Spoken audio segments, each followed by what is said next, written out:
இங்க ஒரு நாட்டை சேர்ந்த மக்கள் எல்லாம் அவங்க சொந்த நாட்டை விட்டு தப்பிச்சு வேற நாட்டுக்கு ஓடிட்டு இருக்காங்க. அது காரணம் என்ன அப்படின்னா, அந்த நாட்டுல புதுசா ஒரு ஆட்சி மாற்றம் வந்திருக்கு. சோ அப்படி ஆட்சிக்கு வந்தவனுங்க இந்த மக்களுக்கு எதிரான ஒரு சர்வாதிகார ஆட்சி பண்ணிட்டு இருக்கிறதுனால இதை பொறுத்துக்க முடியாத மக்கள் எல்லாம் வேற நாட்டுக்கு தப்பிச்சு ஓடிட்டு இருக்காங்க. சோ அப்படி தப்பிச்சு ஓடிட்டு இருக்க மக்கள்ல ஒருத்தியா இருக்க நிறமாத கர்ப்பிணியா இருக்க ஒரு பொண்ணு அவனோட ஹஸ்பண்டோட சேர்ந்து இந்த நாட்டை விட்டு தப்பிச்சு போறதுக்காக ஒரு ஏஜென்ட் வராங்க. அப்படி வந்தவங்க காதல கழுத்துல இருக்க நகையெல்லாம் கழட்டி கொடுத்து கையில காலில் விழுந்து எப்படியோ ஒரு கண்டெய்னருக்குள்ள வராங்க. இங்க வந்து பார்த்தா இங்க இவங்கள மாதிரி இன்னும் நிறைய பேர் இந்த நாட்டை விட்டு தப்பிச்சு போறதுக்காக இங்க வந்திருக்காங்க.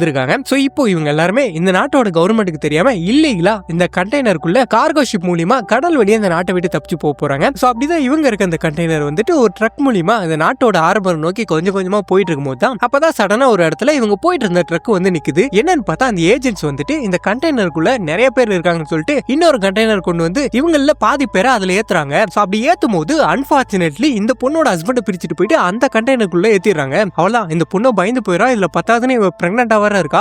சோ உடனே ஹஸ்பண்ட் கால் பண்றா. அப்படி கால் பண்ணா ஹஸ்பண்ட் வந்து என்ன சொல்றாருன்னா, இங்க பாருமா, நீ ஒன்னும் பயப்படாத, நான் எப்படியாவது நீ இருக்க கண்டெய்னருக்கு வர பாக்குறேன், அது வரைக்கும் நீ தைரியமா இரு அப்படின்னு சொல்லிட்டு அவர் காலை கட் பண்ண. சோ அதுக்கப்புறம் இந்த பொண்ணு இருக்க இவங்களோட இந்த கண்டெய்னர் வந்துட்டு எப்படியோ ஒரு வழியா ஹார்பருக்கு வந்து சேர்த்து அப்படி வந்து பார்த்தா இங்கதான் ஒரு ஷாக்கு. அது என்ன அப்படின்னா, இந்த நாட்டை சேர்ந்த சோல்ஜர்ஸ் எல்லாமே இங்க வர கண்டெய்னர்ஸ் எல்லாத்தையுமே தரவா செக் பண்ணிட்டு இருக்கானுங்க. சோ அதுபடி இவங்க வந்து அந்த ட்ரக்கை செக் பண்ணி தான் ஆகணும் அப்படின்னு சொல்லிட்டு நிக்கிறானுங்க. இந்த டிரைவரும் போயிட்டு என்னென்னமோ மலிப்பி பார்க்கறான். ஆனா அவனுங்க வந்துட்டு நாங்க பார்த்தே ஆகும் அப்படின்னு சொல்லிட்டு இந்த கண்டெய்னர் ஓபன் பண்ணா இங்கதான் ஒரு ட்விஸ்ட். என்னன்னு பார்த்தா உள்ள யாருமே இல்ல. பட் இருந்தாலும் அவங்களோட சீஃப் என்ன பண்றானா, உள்ள வந்துட்டு பேட்டரி எல்லாம் அடிச்சு தேடிட்டு இருக்கான். சோ அப்படி தேடிட்டு இருக்கும்போது அம்மா உள்ள இருந்தவங்க எங்க போனாங்க அப்படின்னு சொல்லிட்டு பார்த்தா இங்கதான் ஒரு மேட்டர் தெரிய வருது. என்ன அப்படின்னா, இந்த கண்டெய்னர்ல ஆக்சுவலி ஒரு 4 அடிக்கு ஒரு சீக்ரெட் பிளேஸ் இருக்கு. சோ அதுக்குள்ளதான் இவங்க எல்லாருமே ஒளிஞ்சிட்டு இருக்காங்க. ஆனா இந்த மேட்டர் வந்துட்டு இந்த சீஃப் வந்து மோப்ப பிடிச்சான். சோ அப்படி மோப்ப பிடிச்சவன் என்ன பண்றானா, நேரா இறங்கி விறுவிறுன்னு இந்த கண்டெய்னரோட முன்னாடி பகுதியில் போய் நின்னுறான். அப்படி நின்னவன் என்ன பண்றானா, இவங்கள ஒரு ஆளை கூப்பிட்டு இந்த கண்டெய்னரோட எண்ட்ல போய் ஷூட் பண்ண அப்படின்னு சொல்றான். சோ அவனை ஷூட் பண்ண. அப்படி ஷூட் பண்ணா அந்த புல்லட் வந்துட்டு ஒரு 4 அடிக்கு முன்னாடியே ஷூட் ஆயிருக்கு. சோ அவ்வளவுதான், கண்டுபிடிச்சான். அப்படி நேரா உள்ள வந்தவன் என்ன சொல்றானா, இங்க பாருங்க,